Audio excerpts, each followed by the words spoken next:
Good morning students. हम fourth chapter quadratic equation द्विघात समीकरण को कंटिन्यूसली कर रहे हैं। अभी तक हम फोर्थ चैप्टर की एक्सरसाइज 4.1, 2 एंड 3 कर चुके हैं, जिसमें 4.1 में हमने चेक किया था कि विच equation is the quadratic equation, इनमें से कौन सी जो समीकरण है वो द्विघात समीकरण है।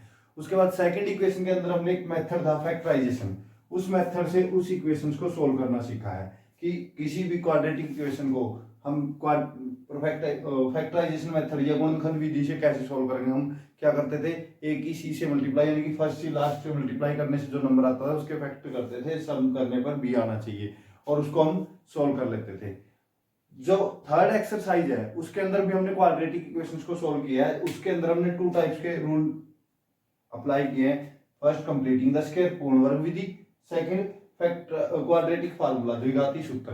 द्विघाती सूत्र से पहले कंप्लीटिंग द स्क्वायर के में हमने क्या किया था, एक इक्वेशन को कंप्लीट स्क्वायर बनाकर उसको सोल्व किया। तो this is the most important, एक ही क्वेश्चन है हमारे मैथ के अंदर और उसमें से पेपर में आता है। उसके बाद क्वाड्रेटिक फार्मूला ये था हमारा minus B plus minus root of B square minus 4ac divide by 2a। तो ये क्वाड्रेटिक फार्मूला हमने अप्लाई करके एक्सरसाइज 4.3 के क्वेश्चन नंबर 5 तक हम सोल्व कर चुके हैं। ठीक है, तो अब मैं एक्सरसाइज 4.3 के क्वेश्चन नंबर 6 को शुरू करने जा रहा हूं, जिसके अंदर स्टेटमेंट से हम पहले क्वाड्रेटिक इक्वेशन बनाएंगे और फिर उस क्वाड्रेटिक इक्वेशन को सोल्व करेंगे। तो जैसे आपके पास बुक है, आप क्वेश्चन को पढ़ो। क्वेश्चन क्या आएगा भाई हमारा 4.3, the diagonal of a rectangular field is 60 metre. जो रेक्टेंगुलर फील्ड है उसका डायगोनल कितना है 60 मीटर और साइड्स दी है कि जो एक आयताकार खेत है उसका रेक्टेंगल, ये मान लेते हैं फील्ड है, ये हमारा रेक्टेंगुलर फील्ड है, इसका जो डायगोनल दिया वो हमें दिया है 60 metre more than one shortest side. इस साइड से 60 मीटर ज्यादा है तो x मान लेते हैं इसको, ये क्या हो जाएगा x प्लस 60। क्लियर। और जो अदर साइड है वो कितनी है, वो है हमारी 30 मीटर एक्स्ट्रा यानी कि x प्लस 30। क्लियर। अब ये रेक्टेंगुलर है तो एंगल कितना आएगा 90 डिग्री का। तो ये हमें दिया है कि जो एक रेक्टेंगुलर फील्ड है उसके अंदर जो डायगोनल है वो शॉर्टेस्ट साइड से 60 मीटर, सबसे छोटी भुजा से 60 मीटर बड़ा है और जो बड़ी भुजा है वो भी छोटी भुजा से 30 मीटर बड़ी है। तो इसके अंदर हमने बहुत सा साइड्स को निकालना है फील्ड की। ठीक है, तो ये आसान है, तो इसको लेट कर लेते हैं। लेट, ये 6 क्वेश्चन है हमारा। Late shortest side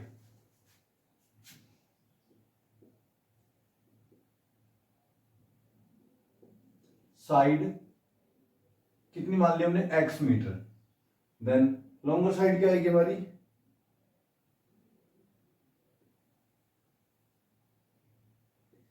longer side कितनी हो जाएगी हमारी, लॉन्गर साइड है जो x से 30 मीटर एक्स्ट्रा है और डायगोनल कितना बन जाएगा हमारा, डायगोनल जो बनेगा वो x प्लस 60 मीटर बनेगा। ये मीटर लिखा हुआ है हमने, तो ये बनेगी। अगर हम हिंदी में लिखें, माना सबसे छोटी भुजा x, बड़ी भुजा x प्लस 30, माना सबसे छोटी भुजा, ठीक है, इसको लिख देंगे बड़ी भुजा और इसको क्या लिख देंगे विकर्ण। ठीक है, तो अगर आप देखोगे तो ये जो बनेगी ये राइट एंगल ट्रायंगल बन जाएगी। तो अब हम लिखेंगे in then right angle triangle बनी तो इसमें हाइपोटेन्यूज का स्क्वायर क्या होता है, base square plus perpendicular square. ये देखो ये हाइपोटेन्यूज, ये राइट एंगल ट्रायंगल है, ये हाइपोटेन्यूज है। हाइपोटेन्यूज का square is equal to base square plus perpendicular का स्क्वायर। ये हमारा पाइथागोरस थ्योरम कहती है कि किसी भी द्विघात समीकरण के उसके अंदर राइट एंगल ट्रायंगल समकोण त्रिभुज के अंदर अगर हम कर्ण का वर्ग करें, किसका कर्ण का वर्ग, वो बराबर होता है आधार का वर्ग प्लस लंब का वर्ग। कर्ण का वर्ग किसके बराबर होता है, आधार का वर्ग प्लस लंब का वर्ग। ठीक है, या हम लिख सकते हैं हाइपोटेन्यूज का square is equal to base square plus perpendicular square. तो हाइपोटेन्यूज हमारा क्या बना, x प्लस 60 उसका स्क्वायर इज इक्वल टू होगा बेस कितना हमारा, बेस है x प्लस 13 उसका स्क्वायर हो जाएगा और प्लस x का स्क्वायर। तो यहां से हम पहले क्या बनाएंगे, क्वाड्रेटिक इक्वेशन। क्वाड्रेटिक इक्वेशन देखो कैसे बनेगी, इसका होल स्क्वायर खोल दो by square formula a plus b का स्क्वायर होगा x का स्क्वायर प्लस 60 का square 3600 plus 2xy a square plus b square plus 2ab is equal to, same यहां पे बोलेगा a square plus b square plus 2ab, फिर plus का x का स्क्वायर है एज इट इज। तो अब क्या करेंगे, ऐड करेंगे इनको, x का स्क्वायर प्लस 120x, ये इधर आके 60x माइनस हो जाएगा 60x, और ये x square plus x square 2x square है, ये भी माइनस हो जाएगा 2x स्क्वायर, और यहां से बचेगा 3600 और माइनस हो जाएगा 900 बराबर है 0 के। हमने क्या किया, इन सभी को इधर ले आए, तो x square minus 2x square, minus का x स्क्वायर बचा हमारा, प्लस का 120x है और माइनस का 60x, प्लस का 60x, और यहाँ पे 3600 माइनस 900 2700 बराबर है 0 के। दोबारा देखो एक बार, हमने क्या किया, जो सबसे छोटी साइड है उसको x मान लिया, क्योंकि इसमें बोला गया था जो सबसे छोटी साइड से बड़ा है हमारा विकर्ण, विकर्ण यानी कि वो हमारा डायगोनल है जो राइट एंगल रेक्टेंगल का, वो सबसे छोटी साइड से 60 ज्यादा है, तो x प्लस 60 हो गया, और जो बड़ी भुजा हो गया x प्लस 30, तो ये एक राइट एंगल ट्रायंगल बन गई। इसमें हमने पाइथागोरस फॉर्मूला लगा दी, तो पाइथागोरस फॉर्मूला लगाने के बाद हमारे पास इक्वेशन आ गया। अभी जब मैंने बोला था x के साथ माइनस हो, तो माइनस से मल्टीप्लाई कर देंगे, यानी कि ये प्लस का हो जाएगा x का स्क्वायर, ये माइनस का हो जाएगा 60x और माइनस का हो जाएगा 2700 बराबर 0। ठीक है, अब इसको हम सोल्व करेंगे दो मेथड से, एक फैक्टराइजेशन से भी कर सकते हैं, दूसरा इसको हम द्विघाती सूत्र से भी कर सकते हैं। तो पहले फैक्टराइजेशन से देखो, दोनों मेथड रिवाइज हो जाएंगे। इस क्वेश्चन को फैक्टराइजेशन से कर देते हैं, अगले को किससे कर देंगे हम, द्विघाती से। तो यहाँ पे 1 की 2700 से मल्टीप्लाई 2700 2700, इसके दो फैक्टर करने हैं, जोड़ने पे या घटाने पे कितना आना चाहिए, बीच वाला 60। तो मैंने कर दिया इसको 90 गुणा 30, 90 गुणा 30, 9 27 20। ठीक है, तो अब 90 में से 30 माइनस किया तो 60 बचेगा। अब माइनस कर रहे हैं ना, तो जब हम माइनस करते थे एक प्लस का आएगा एक माइनस का, तो हमने क्या किया, माइनस का क्या आएगा 90, क्योंकि माइनस का साइन है तो माइनस वाला बढ़ा, x का स्क्वायर माइनस 90x प्लस का 30x माइनस का 2700 इज इक्वल टू 0। तो यहां से क्या कॉमन आया हमारा x, तो क्या बचा x माइनस 90, यहां से क्या कॉमन आया प्लस का 30, ये भी क्या बच गया x minus 90 is equal to 0। तो एक तो बचा x माइनस 90 और दूसरा क्या बच गया x प्लस 30। देखो x माइनस 90 ले लिया तो x बचा 30 बचा, किसके रखा इक्वल टू 0 के। अभी देखो यहां से आ गए x माइनस 90 बराबर 0 और x प्लस 30 बराबर 0। तो x की वैल्यू या तो होगी 90 और x की वैल्यू क्या आएगी माइनस 30, लेकिन साइड माइनस में नहीं हो सकती, साइड है ना, साइड तो माइनस में नहीं हो सकती, तो x की वैल्यू क्या आ गई 90। तो हम लिख देंगे hence shortest side is equal to 90, longer side क्या हो जाएगी 90 प्लस 30 120।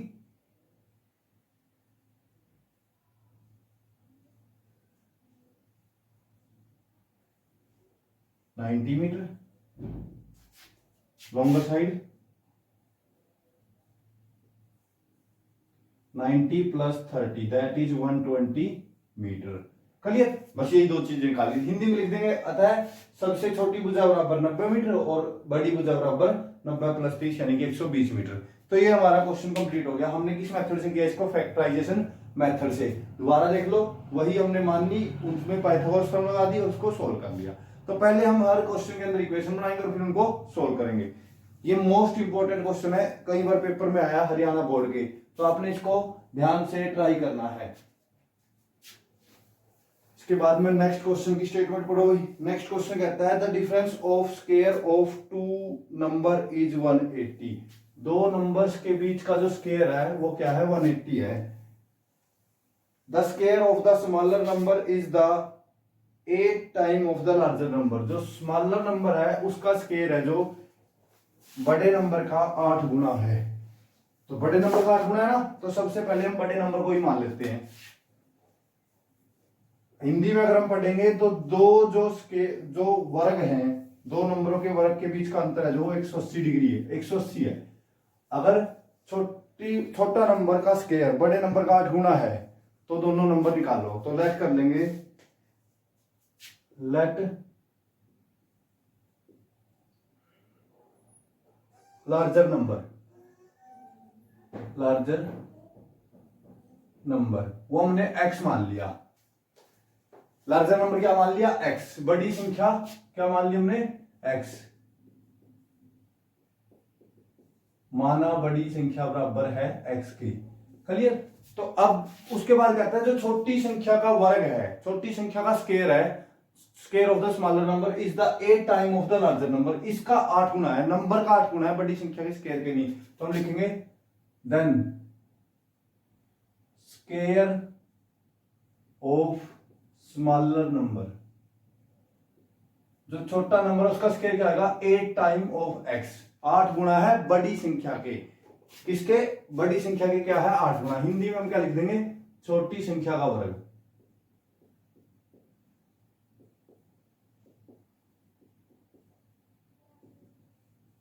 क्लियर? दोबारा देखो, इसने बोला है जो सब बड़ी संख्या है वो x मान ली, तो छोटी संख्या का जो स्क्वायर है, इसने बोला है square of the smaller number is 8 time the larger number.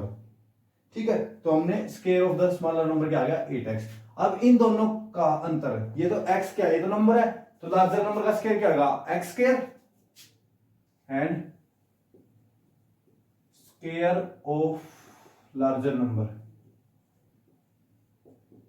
x का स्क्वायर, या बड़ी संख्या का वर्ग, वो कितना हो जाएगा? x का स्क्वायर। देखो एक बार दोबारा बोर्ड की तरफ, कहता है जो बड़ी संख्या है वो x मान ली, और जो छोटी संख्या में दी गई है उसके अंदर हमें बोला गया है कि जो छोटी संख्या का वर्ग है,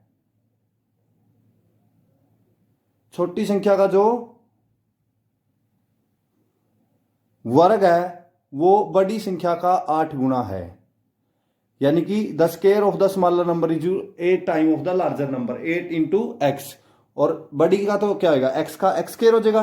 ध्यान से देखो एक बार बोर्ड पे, तो हमने बड़ी संख्या को x मान लिया, तो छोटी हो जाएगी, इसका स्क्वायर क्या हो जाएगा? 8 टाइम ऑफ x, और बड़ी का स्क्वायर x स्क्वायर। इन दोनों का अंतर, इन दोनों का क्या डिफरेंस कितना दिया है? 180। क्या दिया है?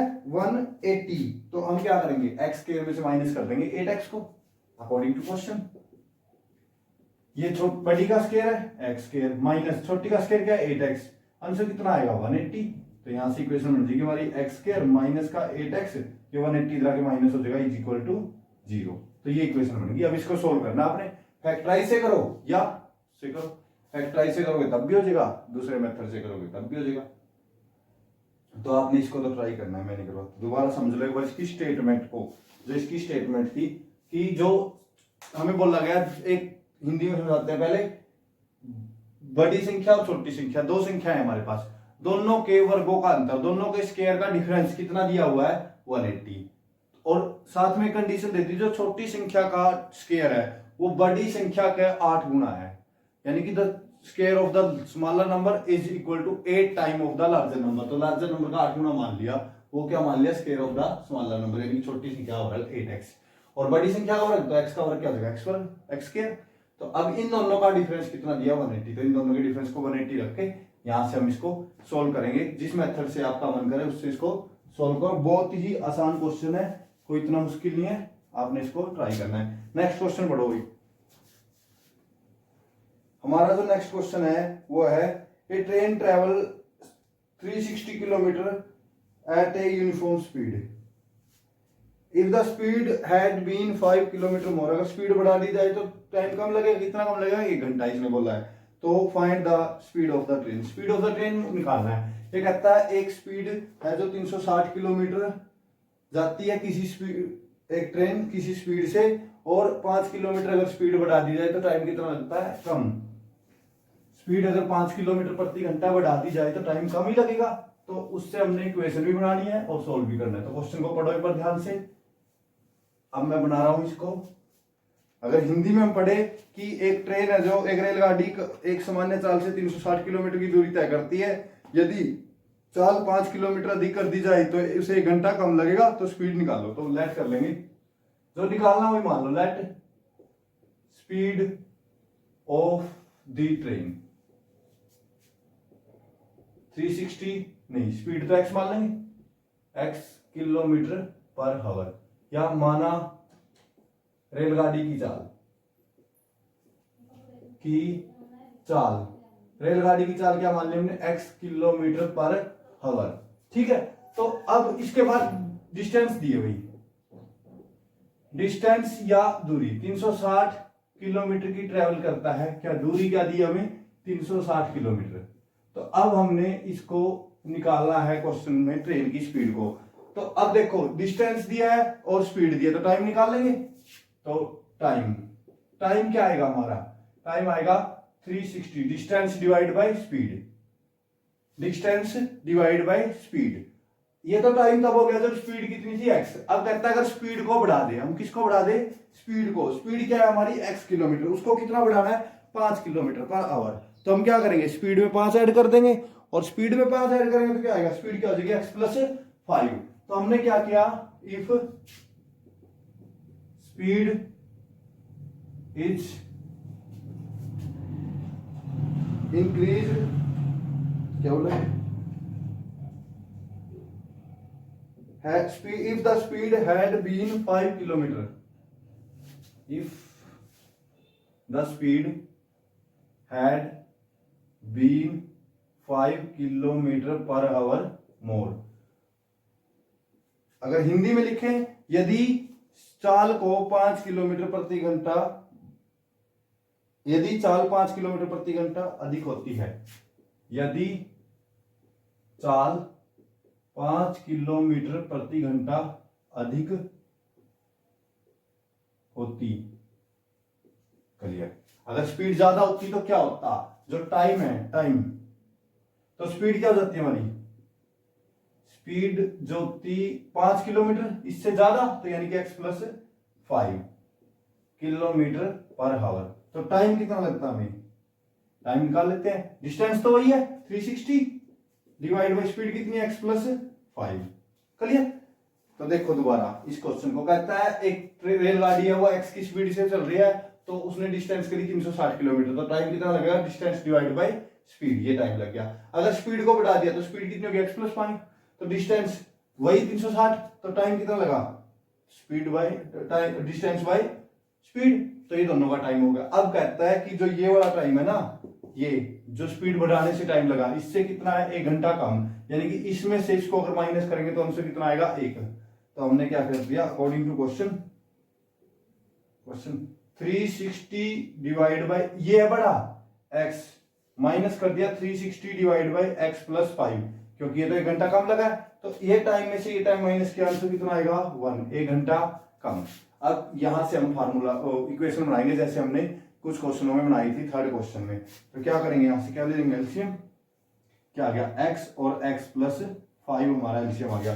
तो इसके x प्लस 5 से 360x प्लस 360 की 5 से करेंगे तो 1800, ठीक है, माइनस का 360x हो जाएगा, इसकी x के से इज इक्वल टू 1 के, तो इसकी मल्टीप्लाई करके उधर क्रॉस मल्टीप्लाई कर दो। तो देखो इसके बाद क्या आएगा हमारा, इसके बाद क्या हुआ, ये तो एज इट इज 360 से 360 कैंसिल हो गए, 1800 आ गया, 1800 बटे इन दोनों की मल्टीप्लाई, x स्क्वायर प्लस का 5x इज इक्वल टू, इसको लिख लिया 1/1 क्रॉस मल्टीप्लाई, इसकी इससे करेंगे तो क्या आएगा, x का स्क्वायर प्लस का 5x, और इसकी इससे करेंगे इज इक्वल टू 1800, तो 1800 इधर आके माइनस हो जाएगा, x का स्क्वायर प्लस 5x माइनस का 1800 बराबर 0, क्लियर। अगर आपको अब ये सोल्व, इक्वेशन बन गई, अब तो सोल्व करनी है। x जो आएगा तो लिख दो, hence the speed of the train is equal to, जो भी आंसर आया, x की जो भी वैल्यू आएगी, x की वैल्यू यहां से कितनी आएगी, यहां से प्लस का 40 आएगी और माइनस का 45 आएगी, एक प्लस की आएगी एक माइनस की, स्पीड माइनस में नहीं हो सकती इसलिए प्लस वाली लेंगे, ठीक है। तो प्लस की अगर 40 आती है तो हम लिखते हैं hence the speed of the train is equal to 40 kilometre per hour, या रेलगाड़ी की चाल बराबर 40 किलोमीटर पर आवर। तो ये आपने कंप्लीटली करना है, ठीक है। तो आप इसको सोल्व करोगे, 1800 के फैक्टर बनेंगे 40 और 45, आपने याद भी रखना है 1800 के कौन से फैक्टर बनेंगे, 40 और 45, दोनों की मल्टीप्लाई कितनी आएगी, 1800, दोनों का डिफरेंस कितना है, दिस प्लस का 45, तो 40 आंसर आएगा इसका, ये आपने ट्राई करना है। नेक्स्ट क्वेश्चन पढ़ो, 9th क्वेश्चन क्या है हमारा। 9th जो क्वेश्चन है वो क्या है, 2 water tap together can fill a tank, this an express train 130 sum of the area of 2 square. ये क्वेश्चन बस आपने खुद ट्राई करने हैं भाई। 8 तक के क्वेश्चन मैंने करवा दिए हैं, फर्दर जो क्वेश्चन है वो आपने खुद ट्राई करने हैं एक बार। 9, 10, 11 बहुत इजी है, इसी की तरह आपको अगर हो गए तो अच्छी बात है, नहीं हो गए तो हम ही कराएंगे और कौन आएगा, ठीक है। तो आपने इसको अच्छे तरीके से ट्राई करो ताकि हम अगले क्वेश्चंस को और भी अच्छे तरीके से सॉल्व कर सके। Thank you.